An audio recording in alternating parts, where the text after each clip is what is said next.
It's off screen, right? Yeah. Okay. All right.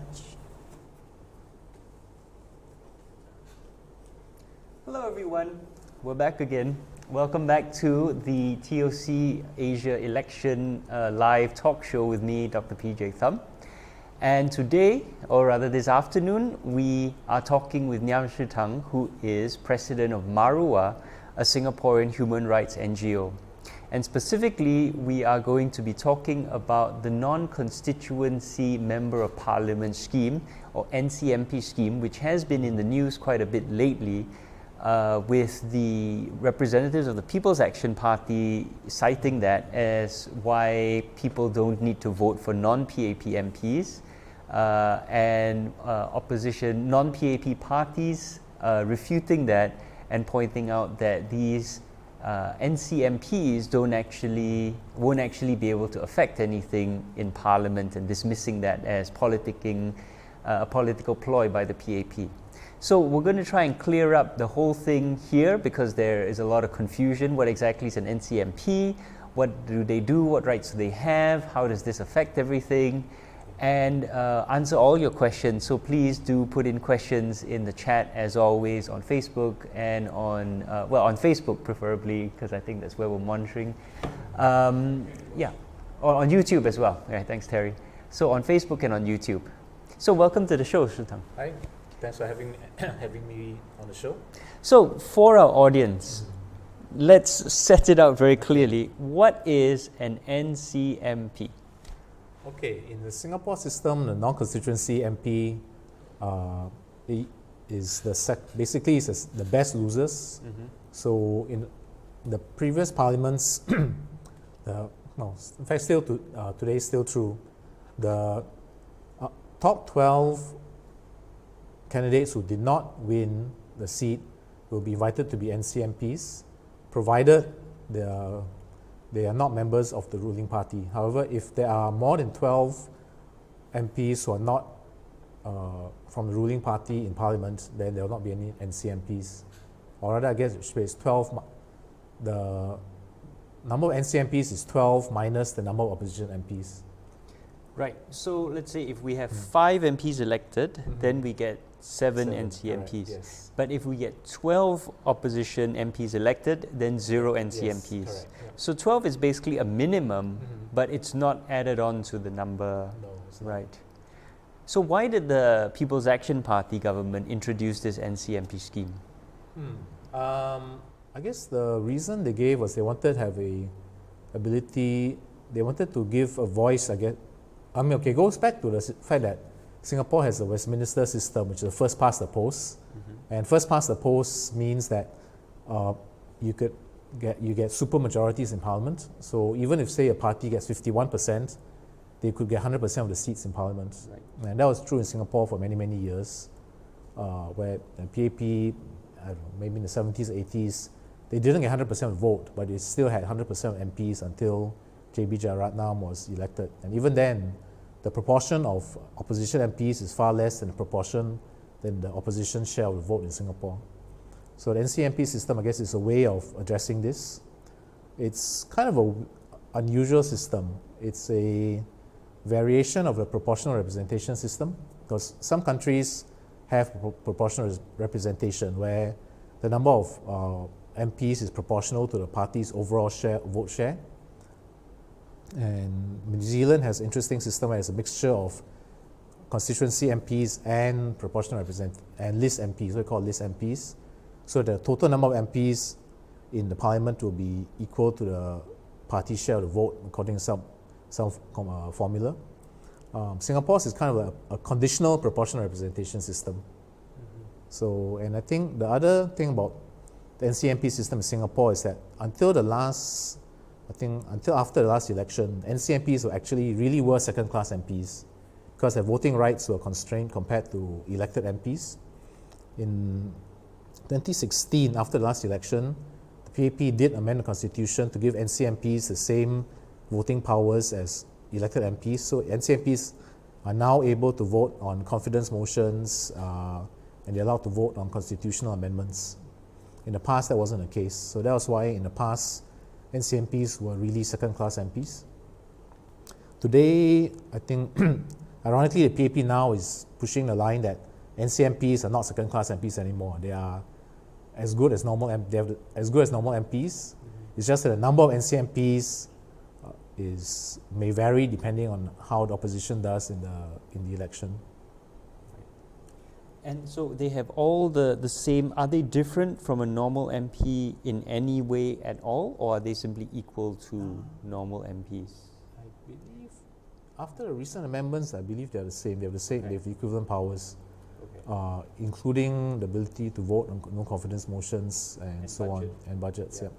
Okay, so they will then see a minimum of 12 of them, but that's only about 10% of the House, yes, right? Correct. So even if you get all 12, can they, you definitely will have 12. Will they make any difference?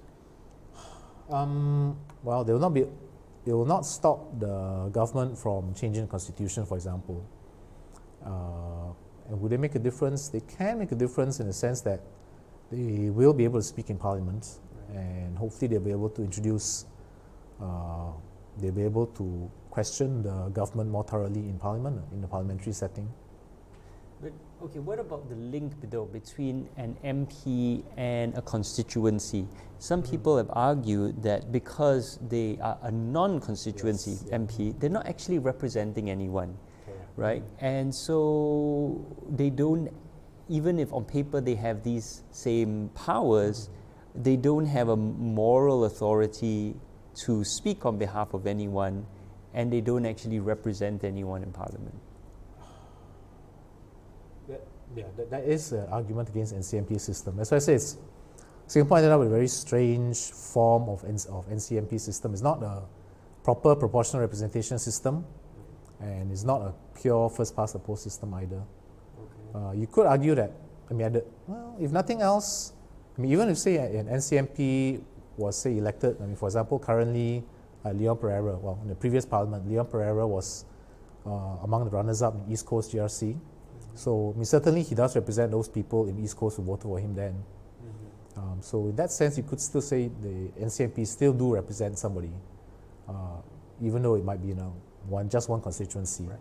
Yeah. So they kind of represent the 40-something% of people in East Coast who voted for him. Yeah. But then what about the rest of us? Like I vote in Holland Bukit Timah, and I don't have anyone representing the 40% or so who didn't vote for the PAP. Yes. So would a sort of proper proportional representation system, right? So one criticism is of not having the NCMPs is that you have the PAP win 60-70% of all the votes, but they get 93-95% of all the seats. What's a way in which we can close this gap and ensure that the Singaporeans who vote against the PAP are also represented in Parliament? The easiest solution would be a proportional representation type system. Like I said, many countries do have proportional representation, although there's always an argument over whether we should have first-past-the-post systems, member systems versus proportional representation. So it's the balance that different countries have to choose. Singapore adopted first-past-the-post because we inherited it from the British. And it's a British law, right? Wow. Yeah. But even the British do it differently from how the British still do a very, single member constituency. Yes. So if we are willing to introduce things like GRCs, NMPs, NCMPs, we've already drifted. We've already drifted very far away from the British system by having GRCs. Although interestingly enough, I was looking at the history up until I think as late as the Second World War, Britain actually, even the UK had multi-member constituencies. I was quite surprised. But that largely fell away by the 50s. Yeah. Right. And they also had constituencies until I think the early 1900s, which represented the universities. Yes, that's correct. Yes, which is something that I was very stunned by. So Oxford University, we got a vote, but that meant that some people got two votes. One is where you live, and one is with the university. That's what Hong Kong does, right? In the Hong Kong, the present system, there's these functional constituencies. So in a way, the Chinese also, or the British too, when they designed the system, pick something like that, right? So yeah, businesses get a particular vote, trade unions get certain members in the legislature, which are separate from the directly elected ones. Although of course that has turned out to be has turned out to cause a lot of problems for Hong Kong. Yeah, I mean, with the colonial government also tried to do that by reserving 3 seats in the 55 Legislative Assembly for the Chambers of Commerce. Okay, I didn't know that. Yeah, there was one for the Singapore Chambers of Commerce, one for the Singapore Chinese Chambers of Commerce, one for I think it was the Indian Chamber of Commerce, right? And there were all these nominated seats which were chosen by interest groups. Okay, yes. So that was a way for the colonial government to stack the deck in favor of business and establishment interests who would stabilize the system and dilute the voice of the opposition, the voices of the workers, the voice of the left, the voice of the anti-colonial movement. So it feels like the PAP reintroducing NMPs, nominated members of parliament, is also a way of trying to stack the deck because one of the things I think that's important to remember is that we don't have unlimited time for MPs to speak. The system has been changed a lot so that there's only a certain amount of time to speak on bills. There's a guillotine time that cuts off debate, and then debates also themselves are limited to a certain amount of time. So actually, not many people get to speak on a certain bill unless Parliament itself resolves that, okay, we're going to suspend this rule and have a 1 week long debate or whatever, right? They can do that, but on most things, having all these NMP voices means that there's less time for actual elected MPs to speak. It's but on the other hand, people say, so coming back to NCMPs, right? Let's not digress. The PAP's argument is that you have a minimum of 12, but as you pointed out, that doesn't actually do anything because they still have more than 2/3 of parliament and still can steamroller, through parliament all the bills. Is there any positive argument for the opposition to embrace the NCMP scheme? Because Tan Cheng Bock has said he will not take it up. But on the other hand, you've got someone like, say, Leon Pereira, who appears to have built up a track record and done well as an NCMP, and now has been actively saying in his campaigning, look, I have all this experience. You're not just electing someone with no experience. I've done this for a while now. So is there an argument for the opposition that at least you can keep getting people in the parliament to build them up? Yeah, it would be. I mean, if nothing else, like I said, the main advantage of NCMP is that it does give them a platform to speak in parliament. And the other important thing is that it also gives them a platform to ask parliamentary questions. So a lot of things, admittedly, again, we don't actually have a PQ system anywhere as intense as the British Prime Minister's question system. And a lot of government's answers to PQs are pretty hopeless. But even then, it still gives them some way of getting answers from the government for certain issues that are important to them or important to constituents. So that it does, and for the country as a whole, I mean, the NCMPs are able to bring up things which a PAP MP would not be able to bring up. Right. So, in your opinion, do you think Cheng Bock should take up the NCMP system if he loses? It's a political question. That's his choice. That's his choice. Yeah, that's true. That's true. Yeah. Okay. Shall we take some questions? Okay. Let's see. From the audience? Okay, so this guy. Question here: do they get the same allowance of 16K a month? That I can't remember. I think they do. Do they? No. That's why Li Lian didn't want. Oh, right. Li Lian quite famously turned down the NCMP system for Punggol East because she needed to get a job because she didn't. They get 2K. Is that okay? Is that right? I didn't change, but it was very low. Okay, it used to be. I don't know whether after the new system whether it would have changed. Okay, so in the previous parliament they only got 2K, and Li Lian turned it down because she couldn't afford to do that. She needed to get a job. Right. Okay, so in the current parliament, we're not quite sure how much. Oh, in the next parliament. 15% They will get 15% of an 15. electorate. Wow, okay. I see.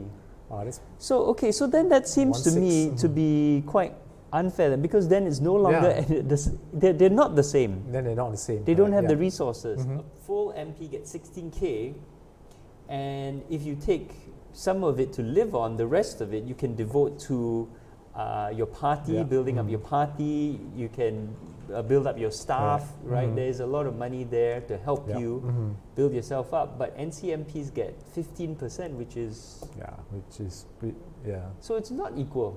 So I think that's a really important distinction. Funding. We'll see. I mean that could change because I'm pretty sure the MP allowance can be changed by Parliament. Yeah. So we'll see whether after if that's the case, then since the PAP thinks NCMPs are so good, perhaps they could consider for the next Parliament to raise the NCMP allowance to be on par, if not close to the elected MP allowance. So I'll put that down for now. Let's take another question, Terry. So Kenneth Anthony asks, are NCMP able to table motions? Right, and he makes the same point. Why is the allowance not the same? But are NCMPs allowed to table motions? Should be. Yeah. Yes. Yeah, I mean, they definitely are. I mean, NMPs can table motions. Right. So NCMPs will as well. Right, and they can carry parliamentary petitions. Ah, yes. Mhm. I think so. Yeah. Okay, so in those areas, at least they're the same. Next question. Is the NCMP headcount included in the 1/3 majority? This is regards to For the constitutional right? amendment. Yes, it Yes. would be because Right. since they say that now NCMPs can vote on the constitutional amendments, Yeah. that means they would be counted inside there as well. Yes. Yes. Yeah. But it's weird because This is weird because the it. two-third the overall Mhm. PAP. Then you Oh have yeah, PAP. overall it's still PAP. Yes. Yes. Yeah, you're right. Because any situation in which the ruling party doesn't have 2/3, you also wouldn't have any NCMPs either, right? Because there would be 12. It's catch-22. Yeah. So in any scenario, basically, if an NCMP exists, it means that the opposition has elected fewer than 12, which Correct. means that the PAP would have its supermajority. Yes. Mhm. So if an NCMP exists, you can be sure that the PAP has a supermajority. Yeah. So the NCMP really is irrelevant to the question of 1/3, right? You Mhm. need, was it 31, 32 Some around that. Yeah. elected opposition MPs in order to deny the PAP their supermajority, their blank Right. check, Mhm. as James Lim, quite famous, actually as Cheng Bok first articulated back in the 80s. Yeah. Mhm. So if an NCMP exists, you know for a fact the PAP will have its supermajority. Okay. Mhm. Okay, a broader question about current general election sentiments. Will the opposition be wiped out? Who can tell? Who can tell? I mean, I think that's it. This is a COVID-19 pandemic election, and we have no idea what's going to happen. I've said before, if the PAP gets 100% of the seats, I won't be surprised. If the opposition wins 1/3, I also won't be surprised. Yeah. But let's be very, very honest. It is way more likely the PAP will get 100% than the opposition gets. Mhm. You can't. Most Hougang. Yeah, probably Hougang. Probably Hougang. Aljunied is already it was so close at the last election, and then I don't know what else. Where else? Yeah, And is there again, anywhere else that's? That's competitive now. Hard to tell. Yeah. Although I mean the fact that the PAP itself is harping on the NCMP issue suggests that they also believe that a lot of people are looking for alternative voices. And ironically, I must say the thing that's disappointed me about this campaign so far is that, considering that all the ministers went on air to have national broadcast and all that before the election, talking about a post-COVID world, their campaign has not touched on the post-COVID world at all. Yes. They actually, ironically, they've been harping on Chee Soon Juan and 20-year-old issues, which is extremely unfortunate. Yeah. Right? I really would have expected better from PAP, actually, Yeah. to be pushing forward the vision for a post-COVID world. When they keep saying jobs, jobs, jobs, it's always on the basis of this idea that the world will go back to what it was before, right? That the jobs will be the same kind of jobs. But the problem is just the ability of people to move around, the ability of, the sort of the recession, the challenges now with the pandemic, right? Reshaping our economy, people being not willing to go out, and even within the same country, all of these are not being addressed. You're absolutely right. And who knows how long this pandemic is going to last? Years it might be. Do we have any more questions? NCMP. Okay. NCMP doesn't seem to be taking up a lot of. Is that a question?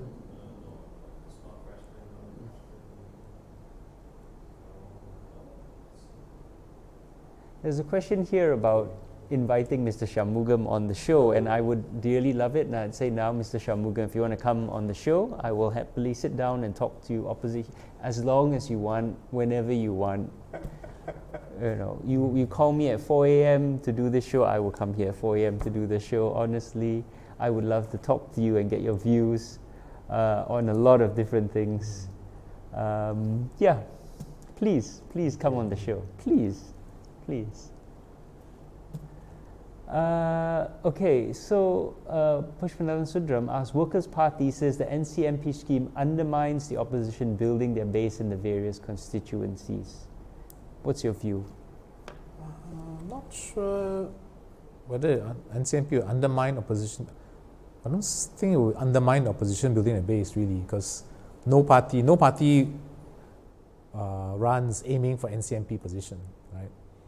So there's still, I'm pretty sure every party will still be trying to build a base in the actual constituency, because that's that's pretty much how the system works. Because we don't have a true PR, because NCMP system is not a true PR system. If you had a true proportional representation system, then maybe it might not be worth. Some parties may prefer to just try to get a following across the country rather than any particular place. But since we still don't have a proper PR system, I don't think that will happen. If we, for example, fixed the number, so we had a proportional representation system where you'd say, okay, and I think there's a reference to Mauritius and their system apparently, but I'm not familiar with the system. But the idea that, okay, no matter what happens, no matter how many opposition, we will still have another 12. Yeah, you could. That's one. The New Zealand does that. Right? Yeah. I've looked at it recently because of all this thing about Jacinta Ardern, and supposedly she's a good consensus builder because the New Zealand system promotes consensus building because of the PR system.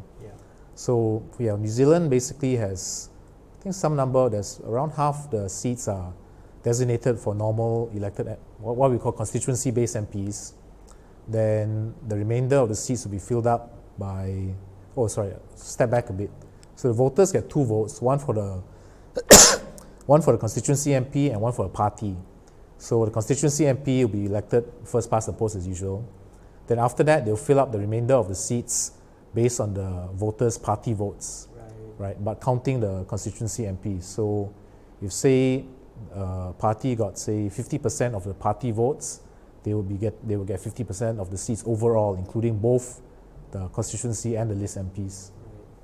So the advantage of that is that it prevents the dominance of a single large party or previously 2 large parties, and allows for more parties to be competitive. The disadvantage is that you can also argue that there are too many parties, which you see in places like Israel. Can't remember where else. Yeah, well, but it doesn't seem to have hampered New Zealand. They seem That's to be true. doing pretty well. And Israel, they've actually gone ages they've had multiple elections. That's true. That's a country that has literally sees itself in a state of war, and is also actively colonizing, areas of territory around it, and the lack of government doesn't seem to have hampered them in doing all the things. Right. So question here.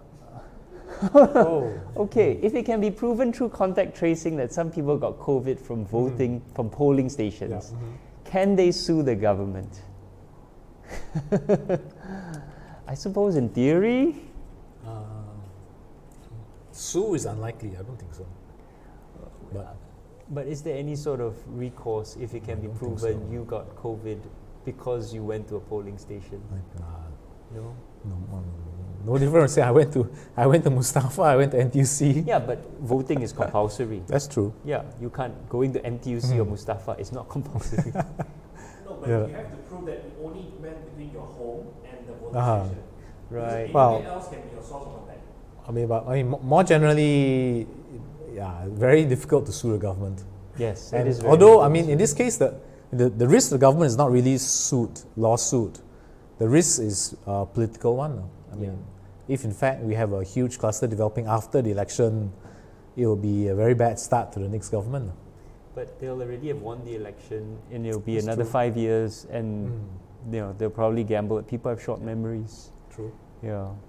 So, right.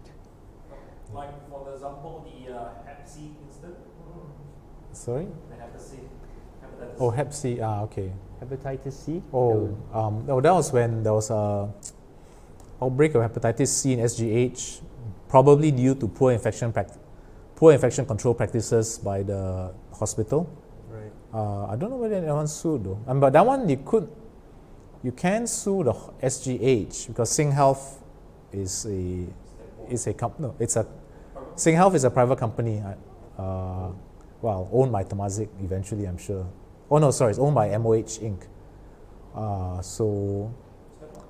But it's not Stepbond. It's actually owned by. It's technically a private company owned by the government. SingHealth is a private company? Yeah. That doesn't make sense to me. It's not Our Stepbond. healthcare is being provided by a private company. That Private company worries me. fully owned by the government. okay. Okay, well that's a whole separate conversation. never But I mind, mean, if it's fully owned by government, why can't government just do it itself? There's a question down here which I can't really read. Terry, could scroll you? to the last one? What kind of research or papers? Oh, Oh, voter secrecy. Voter Okay. secrecy. Yeah. All right. That was the original question. We have written some papers on the MARUAH website. You can find them. That was 3-4 years ago on voter secrecy. So quite a lot. We have done some work on it. I think for most people, when it comes to voter secrecy, what people are most concerned about in Singapore is actually the serial number on the ballots. So that one is I think as I was mentioning on the New Narrative show, recently released. It actually originated from a British practice, and the purpose of that really was that in the event of if after the election you go to court and tell the judge, hey, and the judge agrees that there was something fishy happened and there was some malpractice, you can actually go back and scrutinize the ballots. And in Britain, they have had cases of fraud taking place, where people, either people vote, either they impersonate somebody else, or I think the case I read about was a postal ballot fraud, where basically because UK allows mail-in ballots, some candidate went and basically got a whole bunch of fake ballots and sent it in. So when because they have serial numbers, you can go back and say, okay, these ballots were actually all fake and should be disregarded. So you can go back and take it out. So theoretically, that is the reason why you can have serial numbers. In the Singapore context, does it add value? No, I don't think it adds value. Because firstly, we do not allow mail-in ballots. Everything's in person. Yeah. Literally, even if you're under COVID stay home notice, and you still have to go vote in person with all the PPE involved and all that. And I mean, the reality is Singapore civil servants are extremely anal about ICs and checking. We may complain about how anal Singaporeans and civil servants are about paperwork and having the right documents and all that. But that also means that actually the chance of fraud, of impersonation in Singapore is non-existent, right? Right. Yeah. So then beyond that, the question will be, do you have cases of, could you stuff the ballot box? No, we don't, because there are polling agents who will be representing the parties contesting, who are physically at the polling stations and are watching the ballot boxes, and they'll also be allowed to place a seal or on the ballot box after the polls close. And nowadays, in fact, from the last election, ELD actually allows a representative from a political party to travel with the boxes from the polling station to the counting place. Yeah. So the chain of what do you call it? The security, the chain of access to the ballots is extremely tight in Singapore. So I'd say the chance of any real malpractice is very low, to the extent that, I mean, if we trust that the rest of the system, I don't think the serial number has any value. And given that the serial number actually causes a lot of mistrust of the system, I think we're probably better off on balance to just get rid of it. Right. So you were, when you were in the civil service, you actually were an election official, weren't you? I was a clerk. I was assisting the group assistant returning officer. Right. I was not ARO myself. I was assistant. But you were there as part of the system. Yes. You were on the inside, so you've seen all of this. Yes. And of course, last election, I was a polling agent, so I've seen all of this. And so I think both of us have seen how, if there are polling agents, that the vote is verifiably secret, because the whole time you can see the ballot box, you can see what's being put in the ballot box, and then you see it being sealed up. You can sign across the thing, and one of you will then travel all the way to the counting station with the ballot box to the moment where it's unsealed and the votes are poured out. So there's never a moment where an independent or a set of independent citizen volunteers is not watching it. Correct. Right? So we know that it is definitely secret. And that the serial number, as you pointed out, is really for fraud, and there's never been an instance of fraud in Singapore. Yes, So and even if there was, to be honest, if by some chance something happened, I don't think the election judge would want to go and order a recount that amounts to taking on ballots and checking serial numbers. I think they'll just, if I were in that position, I would just call a new election. Which again, I'm not in a position, but in terms of if something so bad were to happen, I think the more logical thing to do would actually be to call a new election with tighter controls, rather than the idea of trying to go to public, selling the idea to the public that we're going to open up the ballots and take them out, look at serial numbers and match, I don't think that's tenable, honestly. Right. I see your point. So they won't, even if there's fraud, they're not going to match the serial numbers to the counterfoil. And I think that would be even worse for the country than actually just calling a new election. So you mentioned something interesting here, and there's a question about overseas voters, right? And that overseas voters are, so before we get to the specific question, I want to ask, people have talked about postal votes, and they talked about electronic voting using your SingPass, using the website, and the answer to both is, well, A, higher chance of fraud, right, from the PAP government, from the elections department, higher chance of fraud, but also B, they don't know if you are actually the one filling out your ballot, because you could have someone else fill out your ballot, someone else could steal... Pay you to fill in a ballot, that's the other thing. But that could happen if... the difference is, the point about voter secrecy also is that the other reason why, even if you're a polling agent, you also are not supposed to take photos in the polling station, and the voter also cannot take photos, is that you don't want to have, maybe I step back a bit, because we're jumping ahead. There are places in the world where actually voters will be paid by candidates to vote a certain way, right? But for the candidate, how do I know that the voter voted that way? The best way is you take a photo of your ballot paper and show it to me.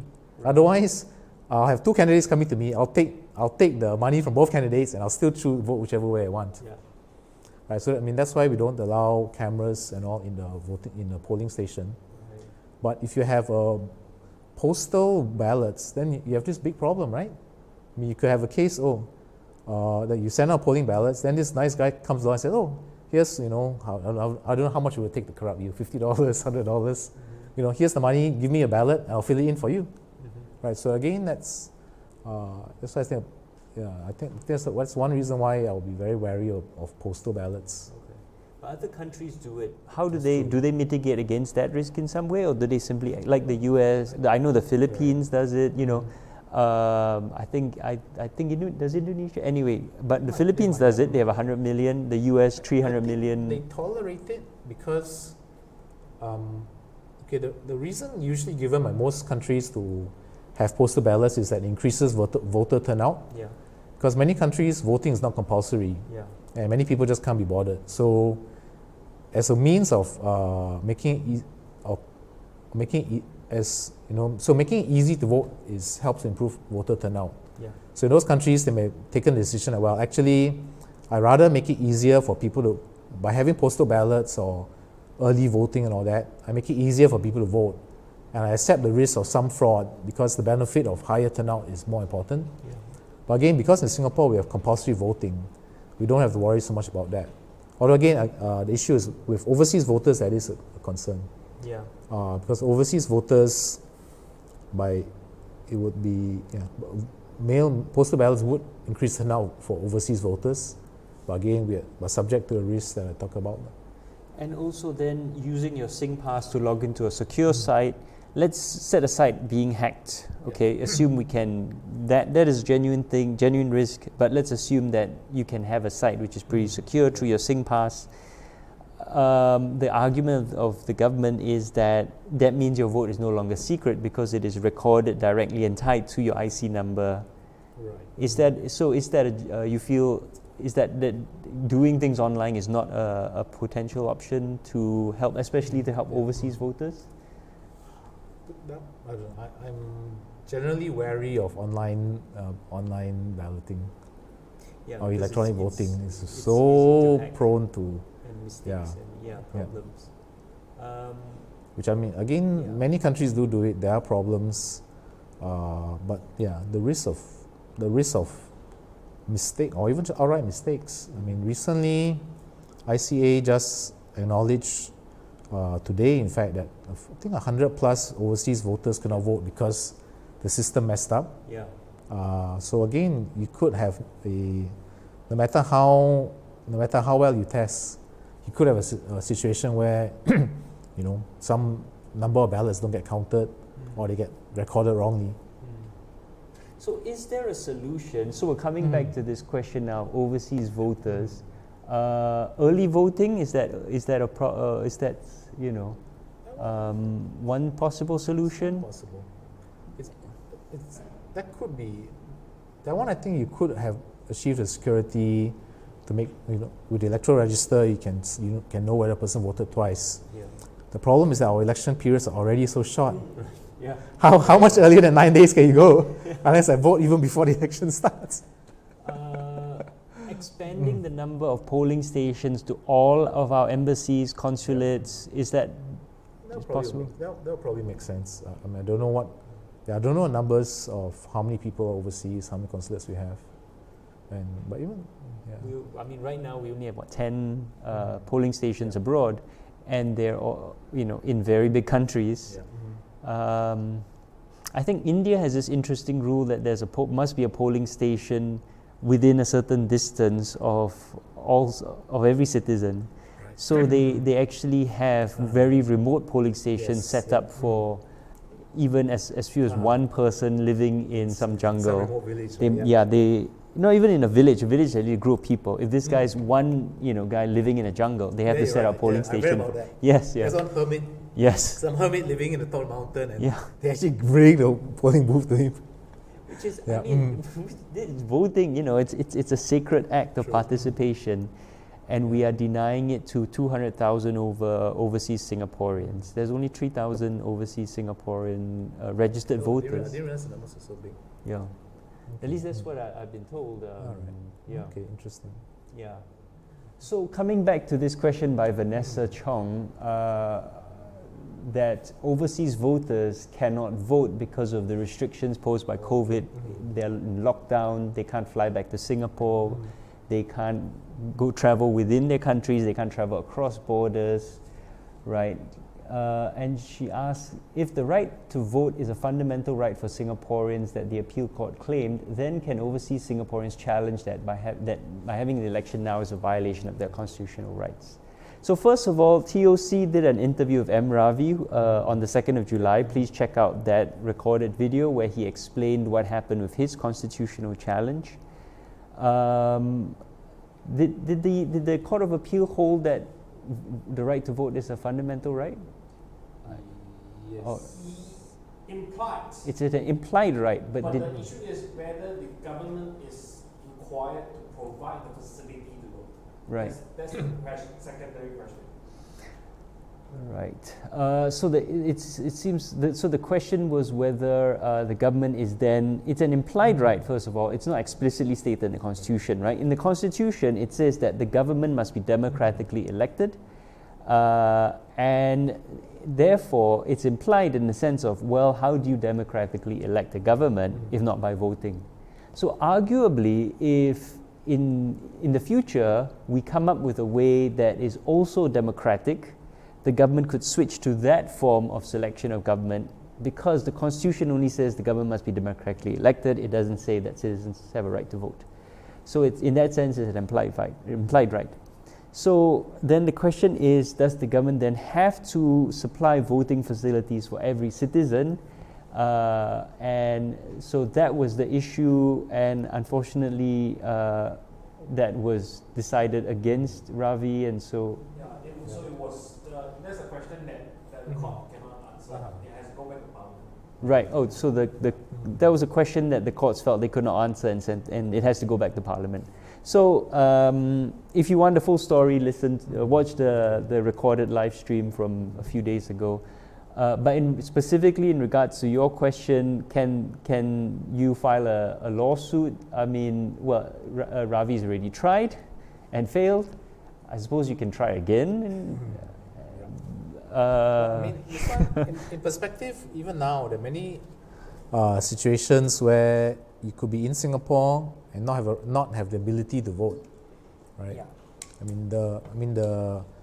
In this Ravi's case was about somebody in fact, Ravi's case wasn't even about people on stay home notice or quarantine. His was just generally the conditions were unsafe. Yeah. But I mean, like I said, even in the past, before COVID, if you were sick for some other reason, or if you had some other infectious disease and quarantine, you also couldn't get out. Or if you're pregnant, actually.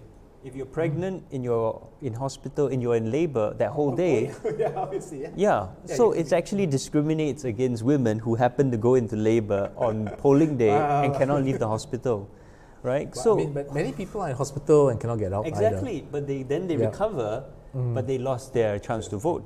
So it's not fair to them.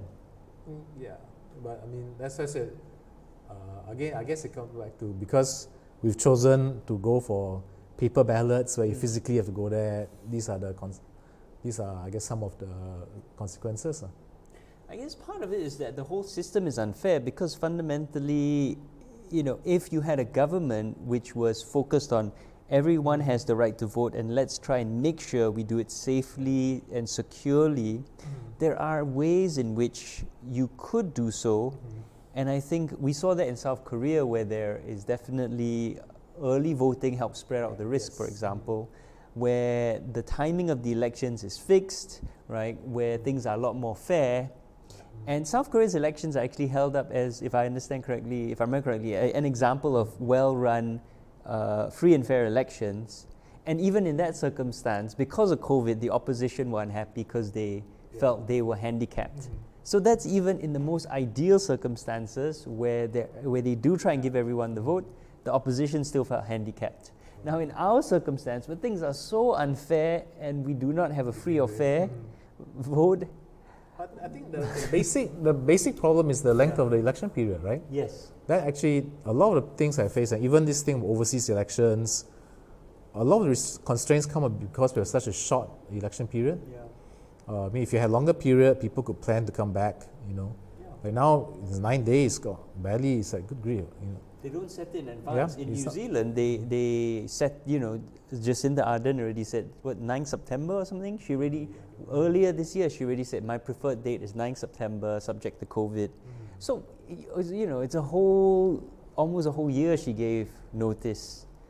And then other countries, like the UK, has gone for fixed-term parliaments unless the government actually collapses. you're going to have fixed term, and they've taken away the right of the Prime Minister to call whenever he wants. So I think we actually have a lot more options, but it really relies on a government that is civic-minded and wants to ensure that the voices of all people are heard. And unfortunately, we have a government that is not interested in that, fundamentally. Right? The Constitution allows, Parliamentary Elections Act, one of them allows 56 days for an election. 9 days is the absolute minimum. Yeah. That's the, although, wasn't yeah. Okay, so there's a question from Gerard Mustafa Tan, who asked about the self-inking stamp provided at the station. That's pretty straightforward. Yes, there is now a self-inking stamp.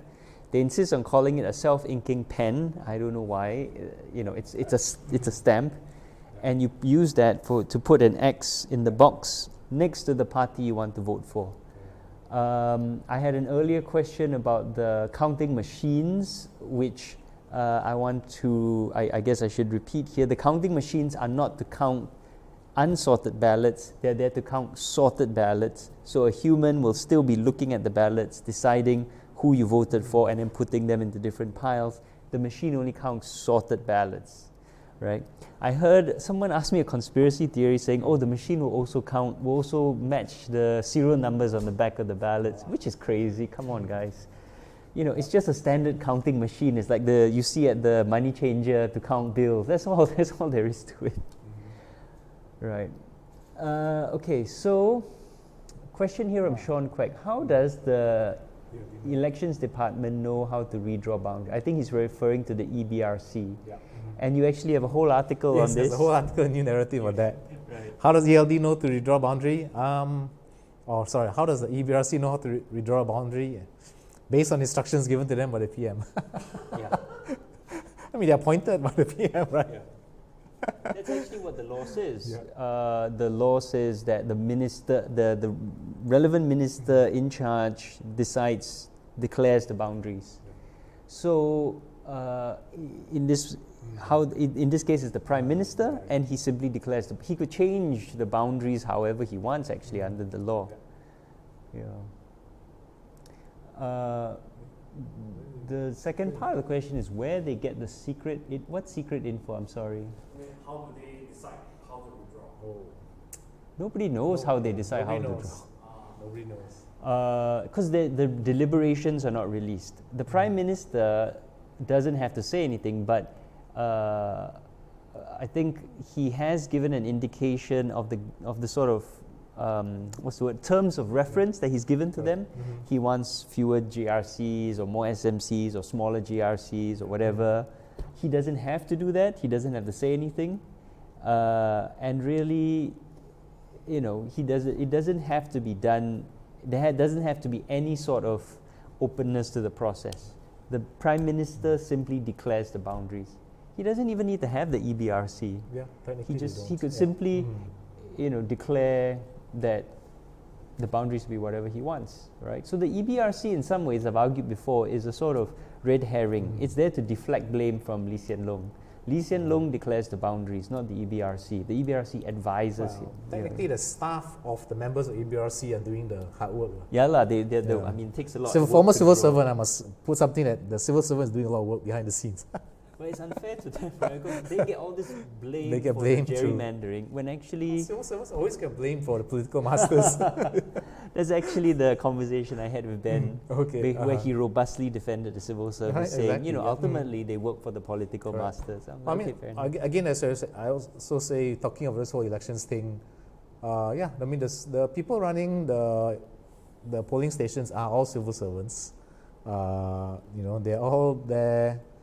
And be honest, I'd say most times people actually do try to bend over backwards to be fair to everyone, because they want. Civil servants are very sensitive to criticisms of unfairness. Yeah. So they actually do try to bend over backwards to be fair, right? Again, of course, if the bosses, depending on what the bosses tell, within the parameters given by the boss. Yeah, of course. Yeah. My own experience as a polling agent, I did feel the election officials tried very hard to be very fair. and they tried to answer questions as well. I remember observing a voter coming in and asking which is the governing party, and they refused to say. They merely said this is the PAP, this is the STP. They wouldn't say which is the former governing party. So that was very good, things like that. So yeah, they do observe in fact, the rules. Actually, I don't know. Okay, the other thing, I'm not sure if anyone noticed in Heng Swee Keat's famous East Coast nomination speech. Oh really? Actually, that was a famous East Coast nomination. Okay, the rules are that a GRC, candidates and GRC are given 3 minutes to make an acceptance speech. And actually at the end of his speech, he tried to go on in Chinese, but he got cut off because the timer on the mic says 3 minutes means 3 minutes. Right.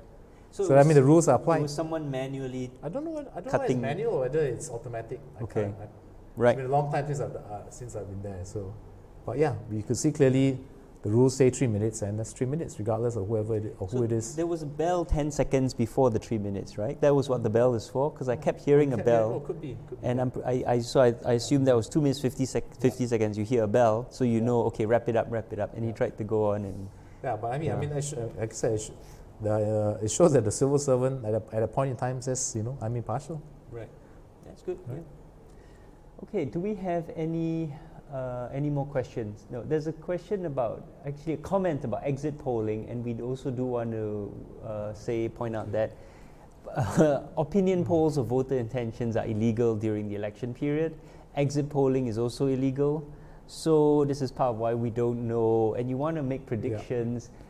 Outside of the electoral period, these opinion polls are legal, but then going around and doing surveys can be technically illegal under the Public Order Act.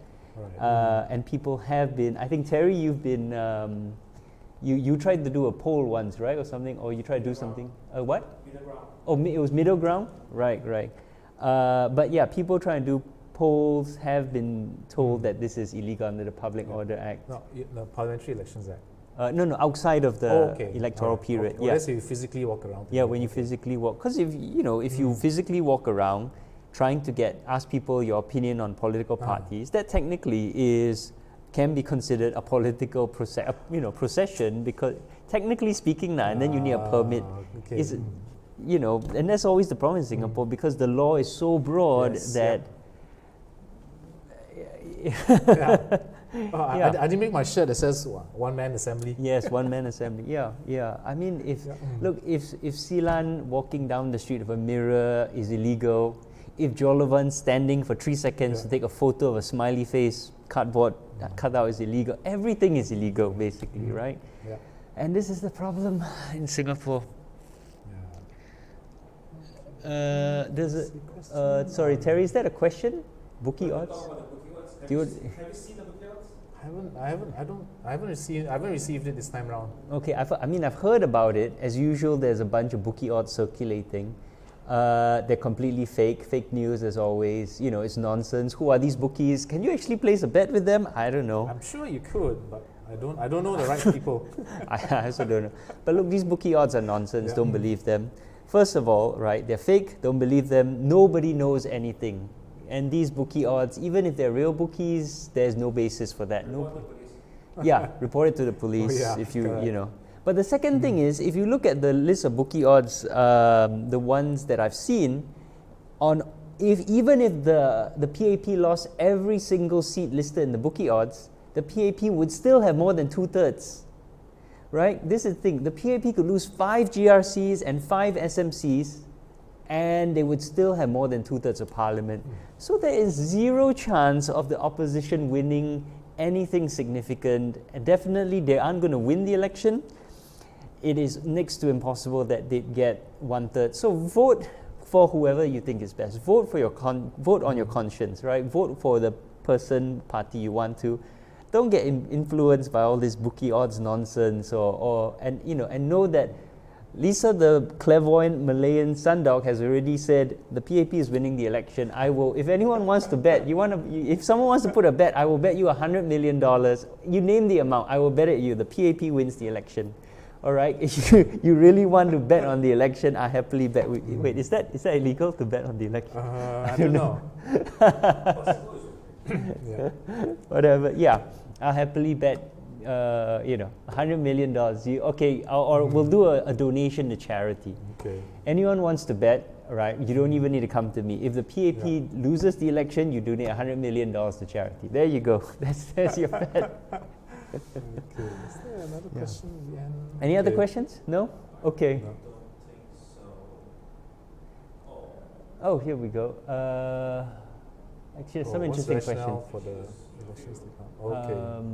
What is the rationale, the- justification behind the elections department being under the Prime Minister's office instead of an independent election commission?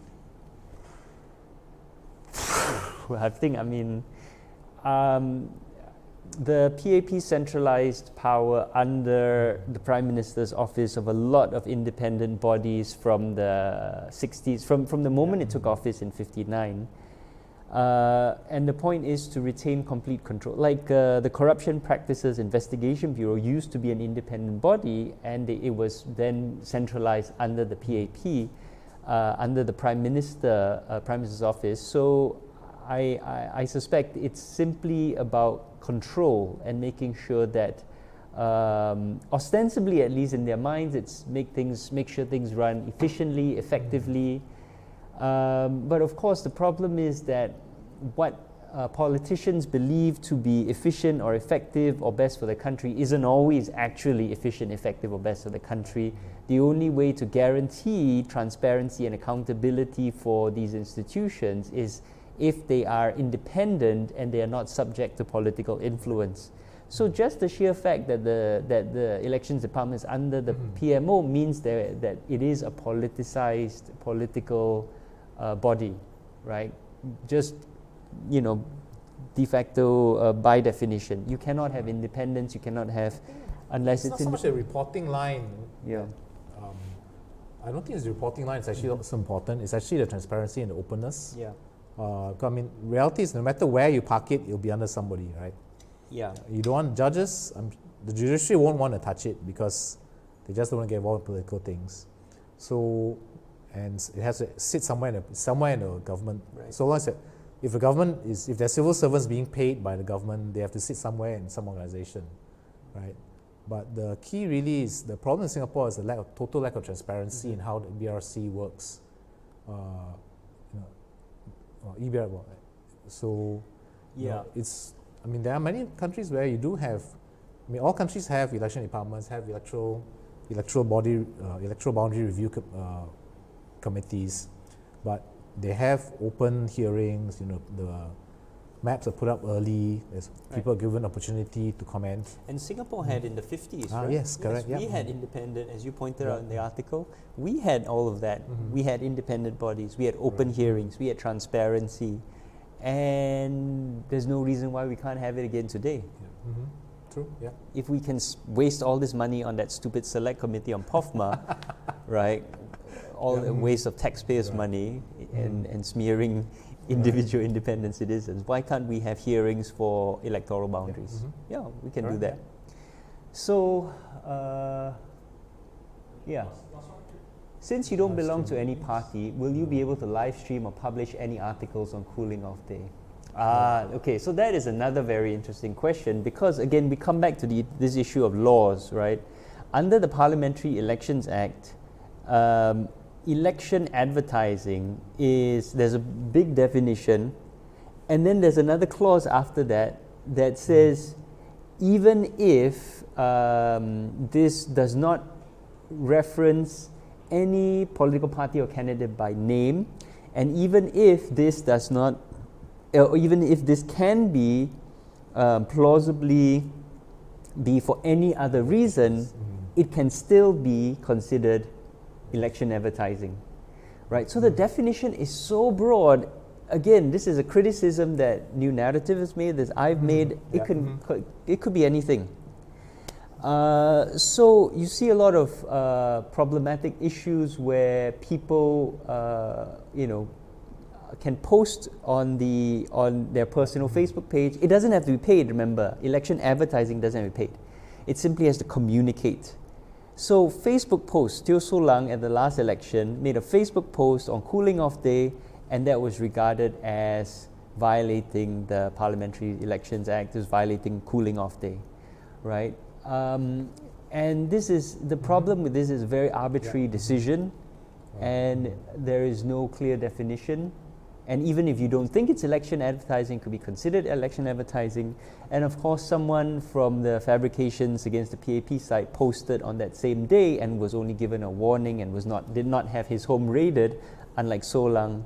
Or Roy Nung was also, I think, probably, yeah. got in trouble for cooling off day. Yeah. So with this, right, it doesn't fall under any of the specific exemptions are very specific. Party political broadcasts, reports. We've got a list up here. Reports in the newspapers, on radio and television relating to election matters. We're not newspaper, radio, or television, and the reason why newspapers, radio, and television can have an exemption is because of the 1974 Newspaper and Printing Presses Act, which ensures that they are newspapers, television, broadcast media are effectively controlled by the government. Then you have approved posters and banners that were already up on lawful internet advertising that was already in place before the start of cooling off day. Okay, books previously scheduled for publication, and then transmission of personal political views by an individual to another individual on a non-commercial basis using the internet, telephone, and electronic means. But that is very vague, because maybe you could say WhatsApp is okay, but then Facebook, So Lang got in trouble for posting on Facebook. So, there is no clear, I think, definition there. And then candidates can continue to wear party logos or badges or symbols. So the candidates can still wear symbols, and sure, that's fine. And that's all, that's it. So this live stream, it's not in that list. Yeah, and it's just very risky. So I don't think we can do anything on cooling off day. Yeah, effectively anything counts as election advertising, even if you don't intend to, even if it can be reasonably construed to be for any other purpose, even if it doesn't mention politics, parties, candidates, it can still count as election advertising. Sounds like POFMA. Yeah. It can be false even if because your stupid interpretation is incorrect, it could still be false. It can be false because of something you didn't say, which is basically what happened to the SDP, right? The government saying they didn't say this, and that's why their statement is false. That's and the interpretation is and all that. I won't get into that, but yeah, it can be like the Public Order Act, where one person walking down the street is a political activity, one person standing in place is a political activity. Right, Films Act, there's a whole range of laws that criminalize legitimate political activity, and this is one of them. Yeah. Okay, so I guess that's it. We're out of time. So thank you very much for everyone for tuning in. I hope we've managed to clarify this issue of the non-constituency MP. A reminder, your vote is secret. It's verifiably secret. We know it's secret. Don't be afraid. Vote how you want to vote. Whichever party, just your vote is secret. So my thanks to Ngiam Shih Tung for joining us today, President of MARUAH. And yes, thank you very much. Thank you to all of you for watching and joining us on this live stream. Do check out all the other live streams we've done. If you're interested in the constitutional challenge, there was the live stream with Ravi, which is also archived. There's a lot of articles on New Narrative, NEWNARATIF.com, including one by Shih Tung on gerrymandering and stuff by myself and others on Singapore's elections. Tune in to Terry's coverage on the Online Citizen Asia all throughout this week. We'll be back here with more political candidates tomorrow to interview, hopefully. So thank you very, very much, everyone. Have a good afternoon. Okay, right.